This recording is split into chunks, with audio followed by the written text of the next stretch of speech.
అందరికీ నమస్కారం. నేను ఇప్పుడు కర్నూలులో ఉన్నాను. నా పక్కనే సత్తార్ గారు జర్నలిజంలో ఆల్మోస్ట్ 25 ఇయర్స్గా పనిచేశారు. ఇప్పుడు కొత్తగా రాజకీయంలో ఎంటర్ అవుతున్నారు. అన్న రాజశేఖర రెడ్డి గారు పార్టీ అని చెప్పి స్టార్ట్ చేశారు. ఆయనకి కొన్ని ఐడియాలు కొత్తగా చెప్పాలని, ప్రజలకు పనిచేయాలని చెప్పి ఒక కోరికతో స్టార్ట్ చేశారు. ముందుగా ఆయన స్టార్ట్ చేసినందుకు ఆయనకి అభినందనలు.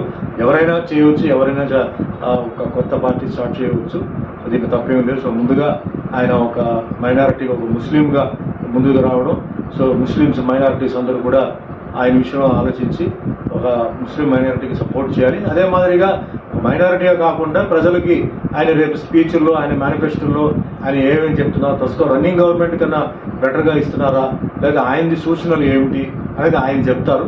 ఏది అయినప్పటికీ ఒక మనిషి కొత్త నిర్ణయాలతో వస్తారు కాబట్టి అందరూ, అంటే మనం ఉన్న అభిమానులు, పెద్దలు, చిన్నారులు అందరూ ఆయన్ని సపోర్ట్ చేయాలి. మీకు నచ్చితే, ఆయన మేనిఫెస్టో నచ్చితే, ఆయన చెప్పేది ఏదో మీకు బాగుంది, జరుగుతుంది, ఉపయోగపడుతుంది, పేదవాళ్ళకి ఉపయోగపడుతుంది, మైనారిటీస్కి ఉపయోగపడుతుంది అని మీ అన్ని రకంగా, ఎందుకంటే ఇక్కడ కేవలం రాజకీయం ఉన్నప్పుడు ఓన్లీ మైనారిటీ కాదు, ఇక్కడ Hindu, Muslim, Christian, BC, SC, ST minorities అందరూ ఉంటారు.